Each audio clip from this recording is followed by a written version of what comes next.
going on, guys? My name is Tommy. Welcome back to the channel. Today, at the request of the Black Dragon Disciple, Wild-Eyed Changeling, we're brewing up, kinda like the Damphir, but not vampires, because that's already taken, another example of a quasi-undead race. This time, what if you could be descended from a Banshee? Yeah, I don't exactly know how that works, when Banshees and humanoids love each other very much. Anyway, if you're liking what you're seeing, like, subscribe, ding that bell. Requests go down there, patronage cuts you to the front of the line. Today, this video was brought to you in part by the woman who requested it. Thanks for your support, my friend. We miss you at Carrying Ground. Thank you for being awesome and taking care of your people, though. Seriously, no one's ever had a better reason to dip out on me in my whole life. Appreciate it. Now, let's dive in.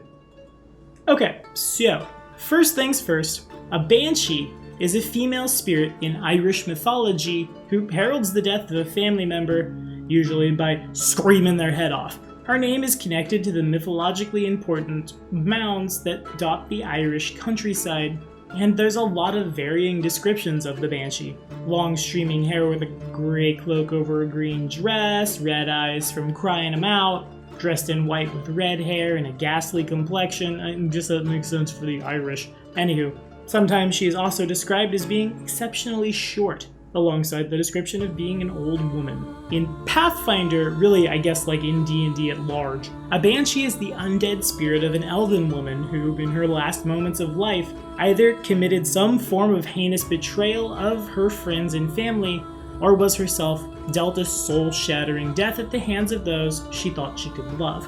In either event, the spirit of the slain elf rises with the next sunset as a creature of indiscriminate vengeance, whose hatred of the living targets both the innocent and the guilty with equal ferocity. And, you know, they like to yell real loud, wail you might say, and kill people dead. Fun! Okay, so, yeah, this is a ghost. How does a ghost get with a people to make a ghost people? That's a question we have to answer here on the Forgotten Race review, because this one's 100% homebrew. You know what I think would be interesting? What if an elven woman has something horrible happen to her, set up all of the like conditions to make the Banshee, right? And then she dies, but is somehow resurrected. Perhaps Pharasma doesn't want to see another free-willed undead running around, which is fair, none of us do. Perhaps her allies recant and realize they did something horrible and bring her back. Or maybe she was a druid before and her reincarnation time was just right then. She returns in life as an elven woman, but the events that almost bansheed her leave her inexorably, emotionally, mentally, and physically scarred. So maybe this is a little less of a race, more of a template. Or rather, a race that has a legitimate reason to start at like 15th level with a 25-page long backstory about all the crazy stuff they've done in their life. In any case, what I'll call the, yes, that's pronounced Sidhekin, thanks Ireland, appears for all intents and purposes as a female elf, save for the fact that she appears even lighter, even thinner of frame than the base elf does, and her eyes, and on Galarian, remember, elf eyes are all big in one color, are universally gray to milky white. Now let's look at those stats, shall we? To be honest, really I think we're just gonna borrow from the elves on this one. The Sidhekin comes of age at 110 years old. They are exclusively female, ranging in height from 5'6" to 6'4", but weigh anywhere from 75 to 100 pounds. Yeah, stiff breeze probably knocked these guys over, or send them floating. Anywho, I have to imagine that the process of almost becoming a free-willed undead and being brought back tearing the soul two different directions is a little harrowing on that new form, so let's shake up the max age thing a little bit. The maximum age for your Sidhekin is 2d20 years after being raised as a new member of this race. It's a short life, but hey, somebody's gotta live it. Now, let's brew up a crazy new race, shall we? Do I want to keep this one for my own custom BDG homebrew stuff? Ellie, would you mind? I think I kinda like it. Anywho, the Sidhekin receives a +2 to her intelligence and charisma, as she has learned to view things in a cold and logical fashion, yet also retains a powerful personality, but her light frame gives her a -2 to Constitution. The Sidhekin is treated either as an elf or as an undead, whichever is worse, for effects that may target her, think like a ranger's favorite enemy, and much like the Damphir. But wait, Tommy, slow down! What's a Damphir? Well, follow this card right up here, and you can meet a vampire thing. Has negative energy affinity, meaning that negative energy will heal the Sidhekin, positive energy will harm it.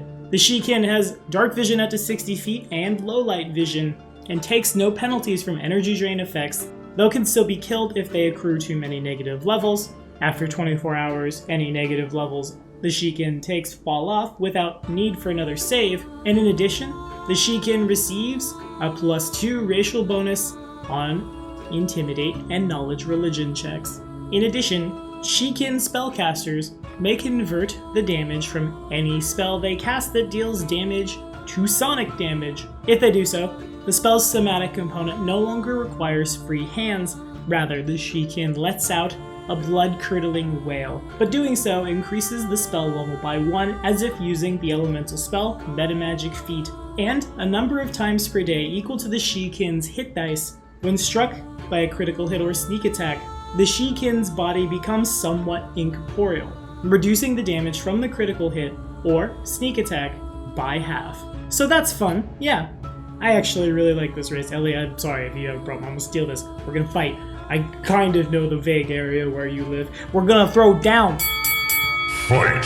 But +2 racial bonus on fly checks, because can float and things. Anyway, immediately brings up that whole watch what the party's building, because if somebody throws a Cure Light Wound spell at you, hope you died. Was actually just telling that to Chewie before Emmy's prologue for Carrion Crown. Had that happen with a Damphir rogue once. They went to dying, the paladin didn't know any better, ran up, tagged him, and it was bad.